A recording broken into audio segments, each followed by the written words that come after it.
Hello বন্ধুরা, আজকে তোমাদের জন্য আরেকটা রান্না নিয়ে আসলাম। সর্ষের গুঁড়ো আর পোস্তর গুঁড়ো দোকানে কিনতে পাওয়া যায়, দেবে একটা মিক্সিং মানে মিক্সড করা। সেটাকে আমি জল দিয়ে গুলিয়ে নিচ্ছি। দেখো, চামচ বাটি নিয়ে গুলিয়ে নিচ্ছি জল দিয়ে। এবার এটাকে আমি রেখে দেবো। দেখেছো? এবার দেখো, গ্যাসের মধ্যে আমি ছেড়ে দিয়েছি। এবার কি ফোড়ন দিয়েছি সেটা তোমাদের দেখানো অবশ্য হয়নি। আমি আলু দিয়ে, সিম দিয়ে, ঝিঙে দিয়ে একটা চচ্চড়ি টাইপের করবো সরষে বাটা দিয়ে। দেখেছো? দেখো, ঝিঙেটাকে এইভাবে ঠিক ছোটো ছোটো করে কেটে নিয়েছি। কাঁচা লঙ্কা বাটা না, আমি আস্তই দিয়েছি। দেখো, যেহেতু মেয়ে খাবে তো একটু আস্তই কাঁচা লঙ্কা দেবো।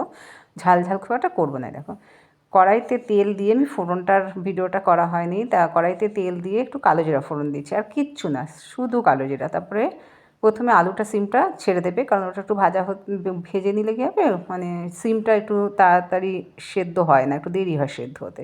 তো সিম আলুটা আগে দেবে। কিছুক্ষণ ভেজে নেওয়ার পরে যে ঝিঙেটা, লঙ্কাটা দিয়ে ওটাকে নাড়াচাড়া করে দিয়ে ঢাকা দিয়ে রাখবে। বেশ কিছুক্ষণ ঢাকা দিলে ওটা মোটামুটি হয়ে যখন যাবে, তখন দেখো এদিকে আমি একটু ব্যাটারটাকে আবার এই যে ব্যাটারটা বানিয়েছি পোস্ত দিয়ে, সর্ষে দিয়ে, ওটাকে একটু নেড়ে ছেড়ে দিচ্ছি। কেন, ওটা একটু ওপরে জলটা কেটে যায় তো, তার জন্য একটু নাড়িয়ে নিতে হয় ভালো করে। এই দেখো দেখো, এটা কিন্তু অনেকটাই হয়ে গেছে, বেশ শুকনো শুকনো হয়ে ভাজা হয়ে গেছে। ভাজা হওয়া হয়ে গেলে এইবার তুমি যে সর্ষেটা আর পোস্তটা ভাজা আছে, তার আগে একটু সিমটাকে দেখে নিতে হবে, কারণ সিমটা সেদ্ধ হয়েছে কিনা। সিমটা একটু, আমি আগেই বলেছি, সিমটা সেদ্ধ হতে একটু দেরি হয়, তাই সিমটাকে একটু দেখে নেবে। অন্তত 80% সেদ্ধ হওয়ার পরে এই যে এবার এই গুঁড়োটাকে দিয়ে দিলাম। দেখো, এবার গুঁড়োটাকে দেওয়ার পর একটু ভালো করে নাড়িয়ে চাড়িয়ে নেব, যাতে সব কটা সবজির মধ্যে লেগে যায়। এবার ওই বাটিটা ধুয়ে একটু জল দিয়ে দিতে হবে।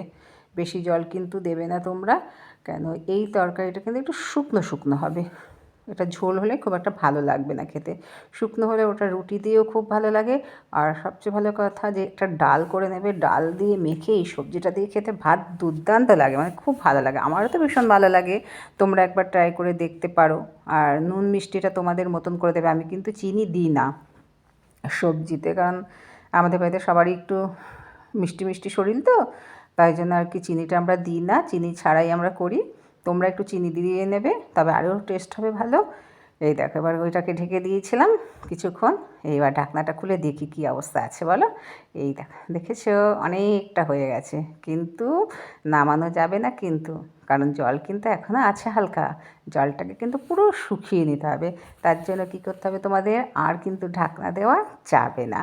এবার ঢাকনা ছাড়া কিন্তু করতে হবে এটাকে। গ্যাসে আগুনটাকে একটু বাড়িয়ে দিয়ে শুকনো করে নিতে হবে। ওই 5 মিনিটের মতন দিয়ে দেখবে একদম শুকনো হয়ে যাবে। দেখো, এক্ষুনি দেখতে দেখতে শুকনো হয়ে যাবে ওটা।